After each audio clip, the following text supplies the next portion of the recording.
All right, after this video, you're gonna know all your major scales and minor scales really easily. Let's get to it. So the easiest way to go about this, we're gonna start off with the major scales. Once you memorize and figure out this pattern, you can apply to any major scale.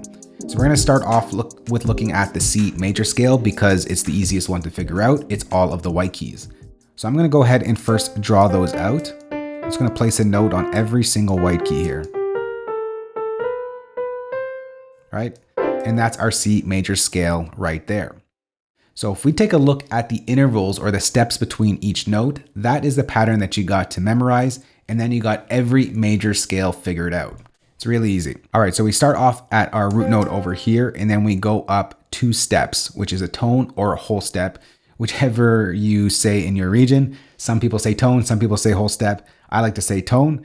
So we get 2 steps here. So we're going tone, tone, semitone, tone, tone, tone, semitone. And that right there is the pattern for any major scale. So once you know that pattern and you got it memorized, you can apply to any major scale. Tone, tone, semitone, tone, tone, tone, semitone. We can go and apply that to another major scale. Let's go to F major. So I'm going to start on our 1.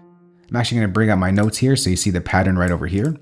So we're going to go tone, tone, semitone, tone, tone, tone, semitone, and we land on our root note right there, F major. Now you know every single major scale. Now let's go over to the natural minor scale. We're going to take a look at A minor because it's the easiest one of the natural minor scales because it contains all of the white keys as well. So we're going to start off at A, and we're going to go just draw in the notes on every white key over here until we get to the next A. There's our A minor scale. So if we take a look at this pattern, it's tone, semitone, tone, tone, semitone, tone, tone. And that's a pattern for every single natural minor scale. So let's go over to a C sharp minor.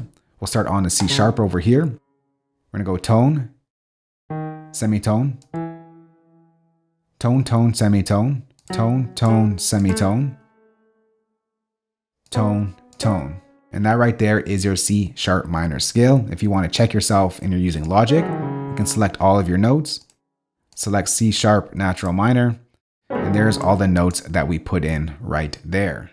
Very easy to figure out any major or natural minor scale. And this is pretty much most popular music is recorded in these scales. So if you sort of trying to figure out what notes are in what scale, just memorize these 2 patterns and you're good to go. Actually, you don't even need to memorize it. You can just, for major scales, you can go over to the C major scale and figure out the pattern right there if you forget it. Or if you're working out a natural minor scale, go over to A minor because it's all the white notes. You can't forget that. And then you figure out the pattern from there and then apply to whatever scale you want.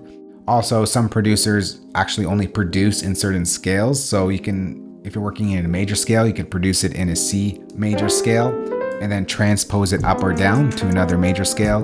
And likewise in your minor scales. It's really easy. Always produce in a scale that you know and then transpose it to get a different vibe to your track. A lot of producers use that method as well. So that's just a quick and easy way to know all of your major and minor scales. Remember those 2 patterns and you are good to go. Thanks for watching. We'll catch you on the next one. Later.